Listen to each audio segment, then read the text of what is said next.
오늘은 요한계시록 특강 1부 전쟁 종말론자들의 헛소리라는 제목으로 그 11번째 시간을 가지도록 하겠습니다. 그 전쟁 종말론자들이 그 요한계시록의 예언을 보면은 어떻게 다 동일하게 이해를 하고 있는가 하면은 그 요한계시록의 그 모든 환상이나 예언이 실제 종말에 한 7년 정도, 그래서 1990년대부터 시한부 종말론자들이 한 10년 동안 얼마나 득세를 누렸습니까?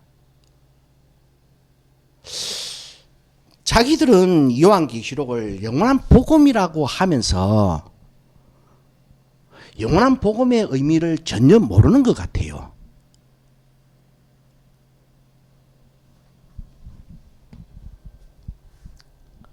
요한계시록에는 영원한 복음이라는 말씀도 나오고 영원한 노래라는 말씀도 나오고 다시 예언해야 된다는 말씀을 통해서 영원한 인이라는 말씀도 나옵니다. 하나님의 영원한 복음이 무엇입니까? 하나님의 영원한 복음의 속성은요, 영원한 예언의 속성은, 영원한 노래의 속성은 어느 한 시대의 말세지말에 7년 동안만 들려질 말씀이 아니고요, 모든 신앙의 후세대에게 전해지고 고해지고 알려져야 될 하나님의 나팔입니다.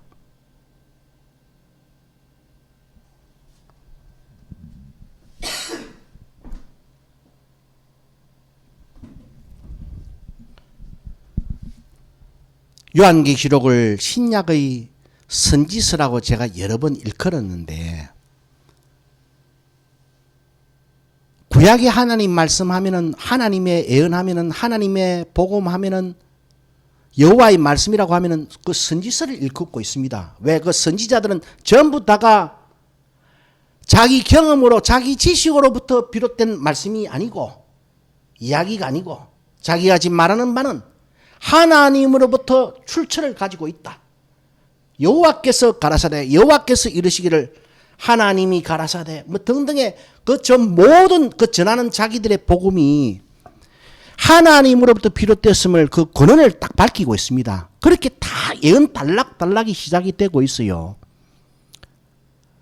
그 모든 예언서들이 신탁의 말씀이 되었습니다. 하나님으로부터 주어진 말씀. 그 신약 성경이 27권이라고 하는데, 그 중에서 27권 중에서 하나님께서 친히 가라사대 하신 말씀은 요한계시록밖에 없어요. 그래서 유일하게 신약 성경에서는 요한계시록이 신탁의 말씀입니다. 그 신탁의 말씀은 그 주어질 때부터 그 당시에 7개의 숫자가 지칭하는 그 7개의 교회에게만 주어진 말씀이 아니고, 우리가 구약에서도 영원한 복음을 일컫기를 어떻게 일컫습니까? 이거는 너희 후세대에게 전하고 전해란 거랍니까? 율법도 너희 후세대에게 알게 하고 가르치고 주야로 경청하고 주야로 읽고 마음에 새기고 앉았을 때든지 길을 행할 때든지 이 말씀이 너희 삶에서, 너희 영혼에서 떠나지 않게 하라고 주신 말씀 아닙니까? 신탁의 말씀이. 요한계시록도 신탁의 말씀으로 이 교회사를 이추이기 시작했을 때부터 그 소아시아에 있는 7개의 숫자, 그 7개의 교회에게만 주신 말씀이 아니고 그 7교회를 통해서 다가오는 영원한 교회 세대에게 주어진 영원한 예언이고 영원한 복음입니다. 그 영원한 복음의 성격을 안다고 한다면은 어떻게 요한계시록을 영원한 복음이라고 말을 하면서 그것이 1992년도부터 해가지고 7년 동안 벌어질 일이라고, 그때 벌어질 전쟁, 그때 일어날 사건, 그때 발생할 큰 지진, 그때 발생할 에이즈 같은 전염병,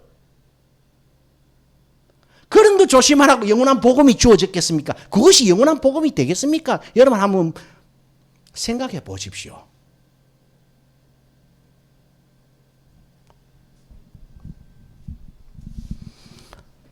그러나 이 비극적인 것은 모든 전쟁 종말론자들이 마지막 7년 동안만 실현되는 말씀으로 전부 다가 요한계시록을 전했습니다. 그러면서도 영원한 복음이라고 했습니다. 영원한 복음이 그런 겁니까?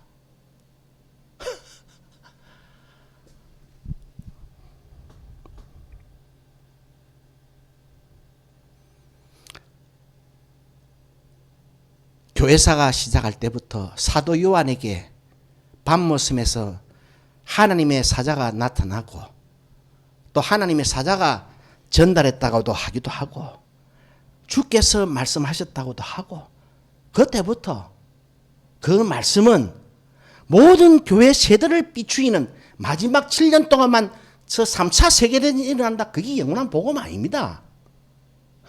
마지막 7년 동안 큰 지진 난다. 에이즈 전염병 돈다. 그런 사건 사고 마지막 7년 동안만 발생할 사건을 그 말한 것이 영원한 복음이겠습니까? 아닙니다. 그때부터 이미 교회 세대에게 들려져야 될 말씀이었는데 교회가 거짓 선지자들로 인해서 그 말씀의 빛이 이 교회의 심령을 비추이지 못하게 그들이 다 막아버렸던 거예요.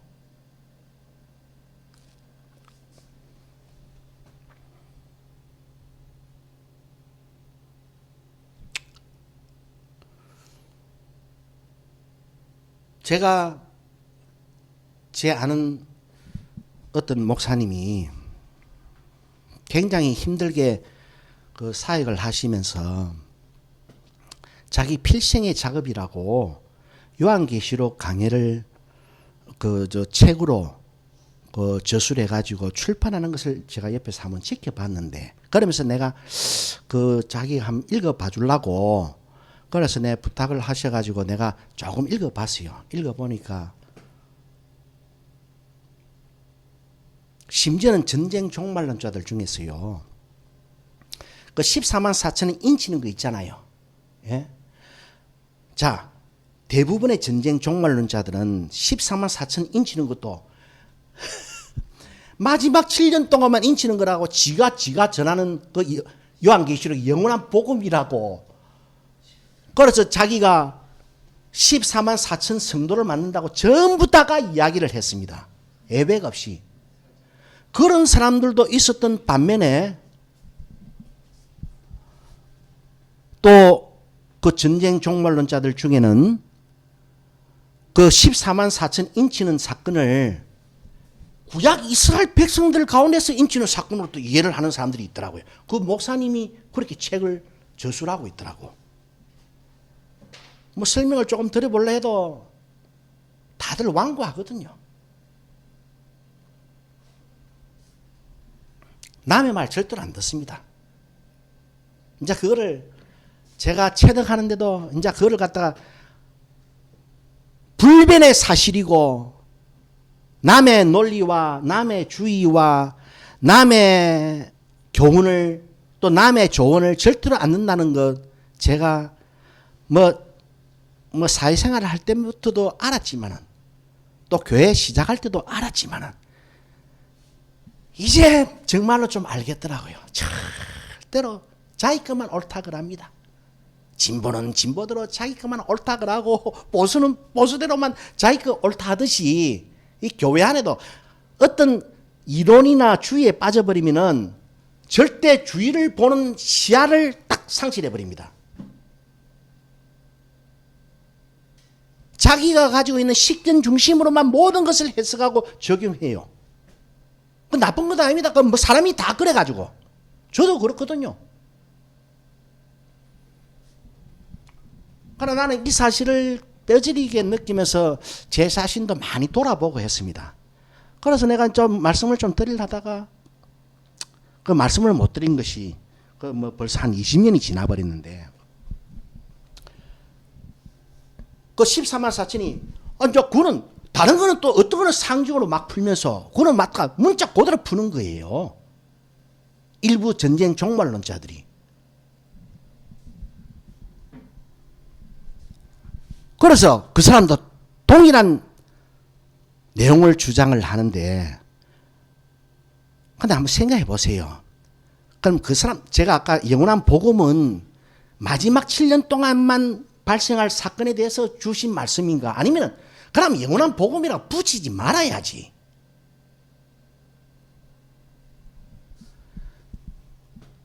그 사람의 주장들을 이야기하자 하면은 사실은 요한계시록 그 사도 요한이 밤모섬에서 바를 때가 주후 70년 이후입니다. AD 70년에는 로마 디도 장군에 의해서 이스라엘 나라가 지구상에서 흔적도 없이 지어져 버렸어요.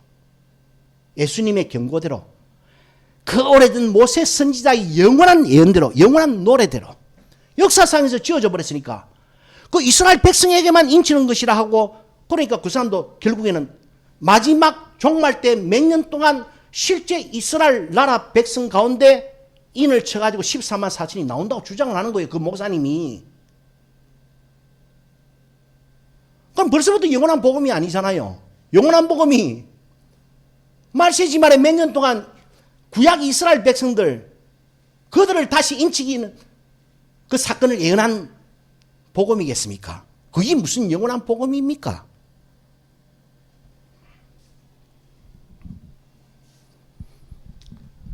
그 다음에 모두가 다 7년 대환란 하면서 뭐 중동 지방에서 3차 세계대전이 일어난다고 주장했던 그 모든 사람들이 적그리스도도 요한계시록이 예언하고 있는 그 유명한 적그리스도도 말세지말 딱 꼭 몇 년 동안 이 세상에 출현하는 것으로 전부 다 정했습니다. 그게 영원한 복음입니까?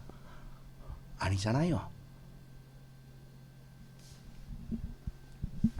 제가 저번에도 말씀을 드렸지만 그 짐승과 관련해서도 한 가지만 우리가 살펴보면은 나옵니다.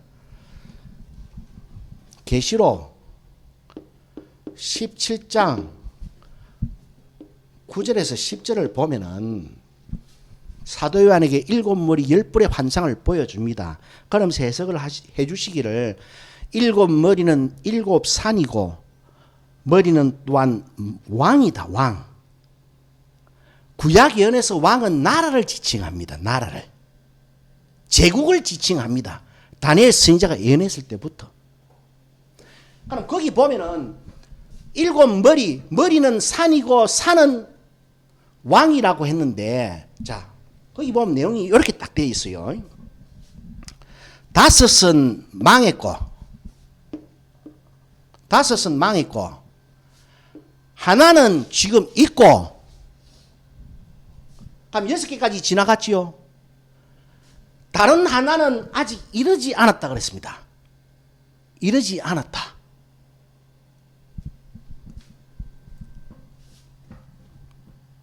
그러면은 벌써 이 예언이 말세지말에 7년을 초점으로 지금 주어지는 말씀이 아닌 거예요. 여기서 5은 망했다 했을 때 하나는 있다고 하는 것, 요 하나는 있는 요 왕이, 산이, 머리가 로마 제국이었습니다.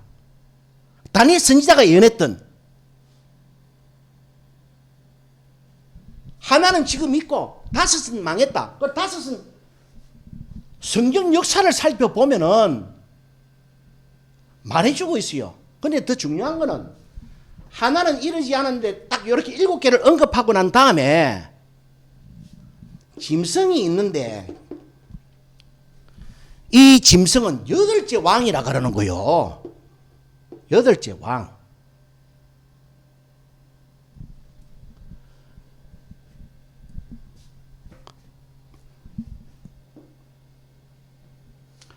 여기 6번째고 여기 7번째 아닙니까?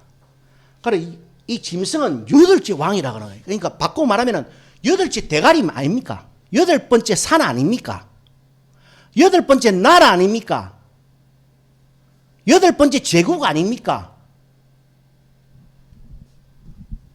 근데 이 8은 7에 속했다 그래 된 거예요. 7에 속했다. 예? 이거는 이 망한 5개도 세계 역사의 그 수천 년의 시간 속에서, 수백 년의 시간 속에서 살펴봐야 답이 나오듯이 요 말하는 짐승이 여덟 번째 왕인 짐승은 그 누구나 다 보면은 그 적그리스도 아닙니까? 여기에 대해서 이론을 제기하는 사람, 전쟁 종말론자들 아무도 없습니다. 다 그렇게 해요. 한 벌써 이것만 보더라도 사도 요한 당시에 하나 있는 머리, 산, 왕, 로마 제국 이후에 아직 이르지 아니한 또 다른 머리 하나, 일곱 번째 머리가 있고 그 짐승은 그 이후에 나온다 이 말입니다. 그 이후에. 요거를 잘 살펴보면은 딱 그대로 나옵니다. 제가 언뜻 그 유튜브 시작하면서 요한복음 요한계시록에서 잠시 한번 언급했어요. 여덟째 왕은 일곱에 속한 자다. 딱 이게 키포인트 아닙니까? 여덟 번째 왕이, 여덟 번째 머리가 너희가 말하는, 너희가 정의하고 너희가 확신하는 그 적그리스도가 일곱에 속한 자라. 이게 이제 잘 봐야 역사에서 딱 거기 사건이 드러납니다. 그러면 이제 일곱 번째 머리도 일곱 번째를 머리를 뭐라고 지칭하고 있는가 하는 것을 우리가 살펴볼 수 있어요. 예? 벌써 이 짐승의 이 출현과 관련해서 이미 그때부터 2000년의 시간이 지나는 동안 그 2000년의 시간 동안 전해져야 될 영원한 복음이 이거는 다 무시해버리고 요거 하나만 가져와가지고 짐승 적그리스도 이래가지고 마지막 세기 말 7년에 출현한다. 그 말이 됩니까? 그게 어느 영원한 예언이, 어느 영원한 말씀이, 어느 영원한 복음이 마지막 그 뭐 인간 역사 7년 동안 다 이루어지는 그런 사건을 하나님이 뭐 때문에 그렇게 선지자들을 통해서 주십니까? 당신의 사도를 통해 주십니까? 아니잖아요. 그 다음에 또 이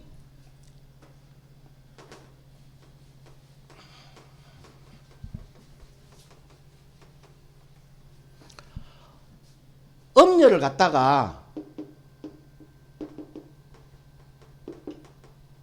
바벨론을 갖다가 세상이라고 자꾸 이야기를 해요. 그래 버리면은 이 요한계시록은 영원한 복음이 될 수가 없습니다. 절대로. 자, 이것도 우리가 살펴봤잖아요. 계시록 17장 16절을 한번 살펴보십시오. 열불과 짐승이 그 짐승은 적그리스도 아닙니까? 열불과 짐승이 음녀를 미워하여 망하게 하고 벌거벗기고 그 다음에 그 살까지 파먹어버리고 나중에는 불로 살라 죽여버린다. 자기 말대로 이야기하자 하면은 이 음녀를 세상이라고 이야기하는 사람들, 그러면서 짐승은 적그리스도라고 다 고개를 끄덕이는 사람들, 적그리스도가 음녀 자기들이 말하는 세상을 갖다가 빨가벗기고 씹어먹고 망하게 하고 미워하고 불로 살라버렸습니까? 아닙니다. 그게 이것도 세계 역사 시간의 흐름 속에서 살펴보면 이 다 나와요. 그 전쟁 종말론자들은 뭐 기본 지식 무시해버리고 그냥 모든 이 요한계시록 통째로 갖다가 마지막 7년에다 다 깨어 맞춘 거예요. 얼마나 어리석습니까?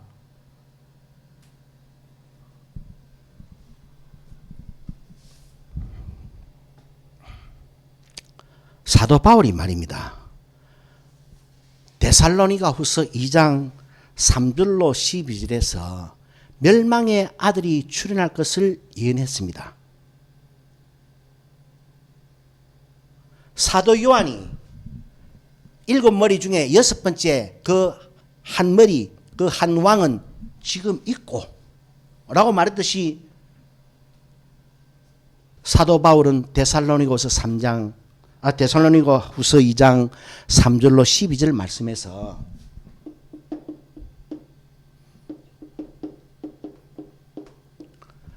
불법의 비밀이 지금 활동하고 있다라고 말을 했던 거예요. 불법의 비밀이 그때부터 다 가는 길이 대충 들어왔던 겁니다.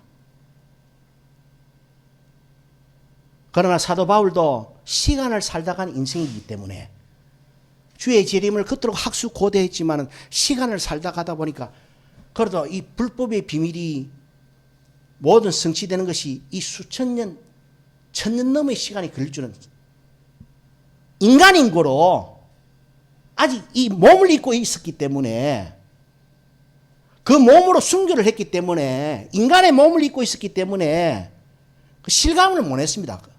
그래서 요한계시록을 진짜 이해하고 구약의 선지서를 다 이해를 하려고 하면은 시간 개념부터 하나님 시간 개념으로 자꾸 맞춰 볼시를 해야 된다 있잖아요. 한 구절 말씀 속에 초림과 재림을 동시에 예언하고 있습니다. 하나님의 말씀은. 왜? 인간이 볼 때는 초림과 재림 사이가 벌써 2000년의 간격이 있지만은 하나님 앞에는 초림과 재림이 인간의 편에서 2000년의 시간 간격도 오늘의 현재에 불과한 거예요. 이 개념이 없이는 요한계시록 절대로 이해할 수 없고 구약의 선지서, 예언서 절대로 이해할 수 없습니다. 그러면서 이 사도 바울이 뭐를 예언합니까? 불법의 비밀이 지금 활동하고 있지만은 그러면서 멸망의 아들이 출현할 것인데 멸망의 아들이 출현함과 전쟁을 예언했던 것이 아니고 그 중요합니다, 여러분.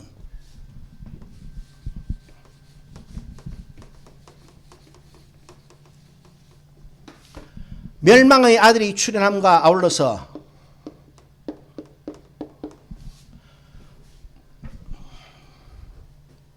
제가 그래서 무식한 전쟁 종말론자들의 헛소리를 시작하면서 사도 바울의 그 전투 개념, 믿음의 선한 싸움이라든지 경주에서 이긴다든지 전쟁에서 승리한다는 이런 용어가 어떤 의미를 가지고 있는가를 내가 좀 설명을 드렸던 거예요.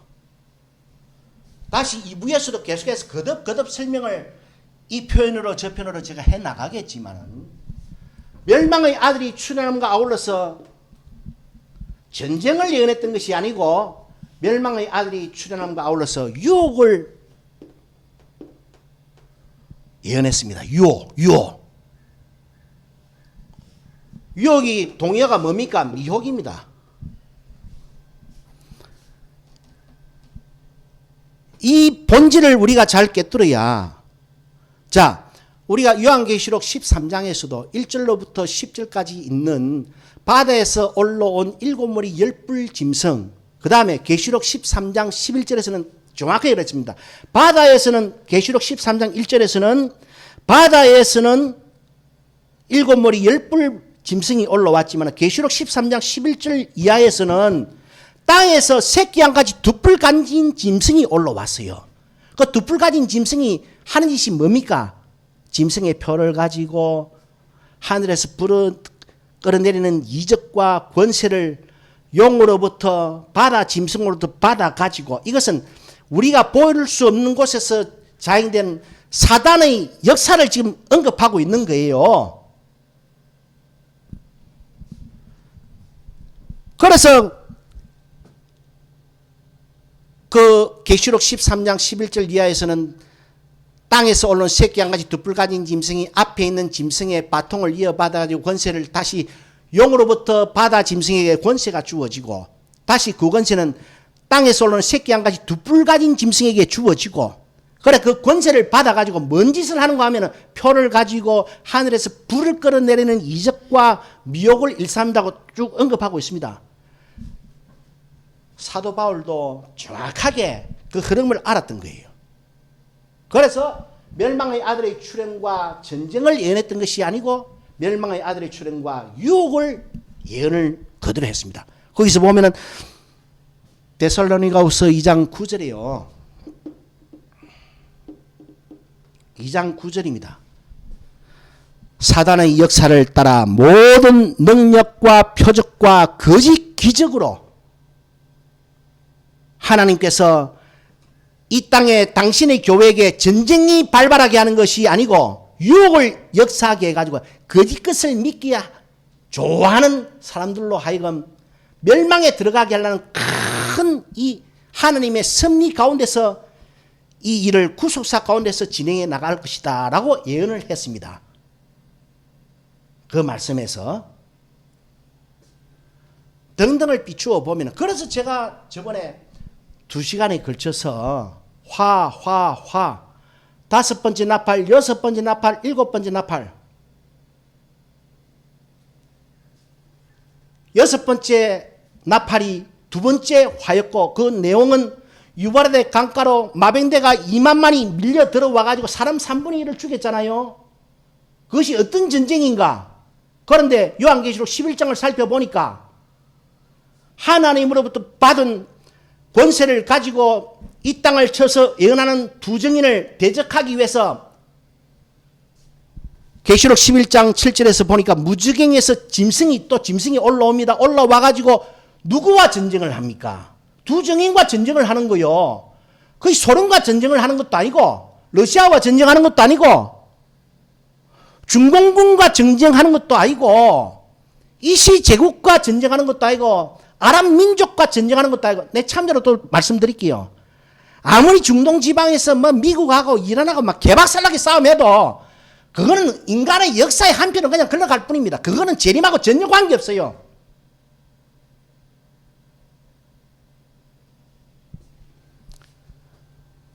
전혀 관계없습니다. 그래서 그 짐승이 누구와 전쟁을 합니까? 두 증인과 전쟁을 일으키잖아요. 그래서 싸워서 이기잖아요. 거의 죽고 3일 반 후에 부활하는데, 그때 2번째 화가 지나갔다고 소리를 천사가 안 외칩니까? 그 2번째 화가 짐승과 두 증인이 싸움하는 전쟁이 무엇인가 하면은 2번째 화에 속한 6번째 나팔 유브라데 전쟁에 2만만의 마병대가 집결하는 거하고 예언하고 동일한 것입니다. 그래서 그것을 갖다가 어떤 측면에서 인간 전쟁의 그런 양상으로 예언을 하는 것이 아니고, 그것이 무슨 영원한 예언입니까? 영원한 복음입니까? 아이고 참네. 그래서 그 유브라데 전쟁을 무려 2시간에 걸쳐서 살펴봤던 거예요. 두 증인과 짐승의 전쟁이 끝나자마자, 예? 2번째 화가 지나갔다 하잖아요.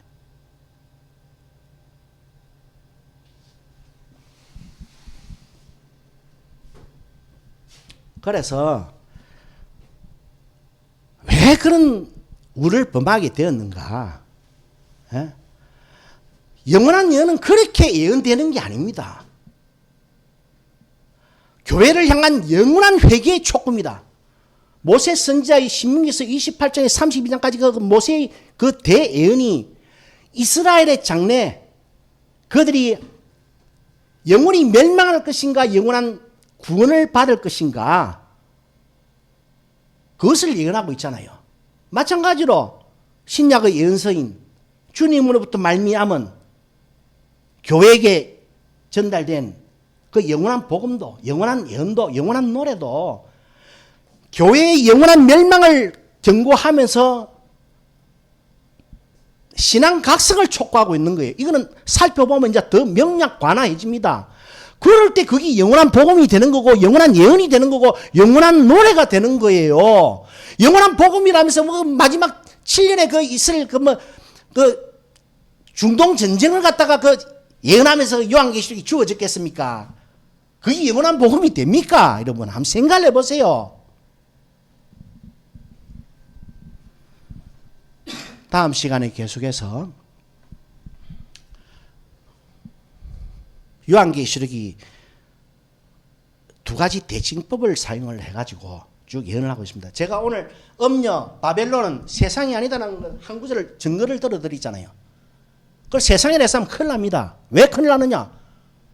그 아까 우리가 읽어봤지만 계시록 17장 16절에 열불과 짐승, 그러니까 짐승 적거리수도 아닙니까? 여하튼 뭐 사단의 하수인 아닙니까? 가가 무슨 세상을 갖다가 빨가벗기고 망하게 하고 뭐 미워하고 뭐 그러면 세상을 사랑하지 지는.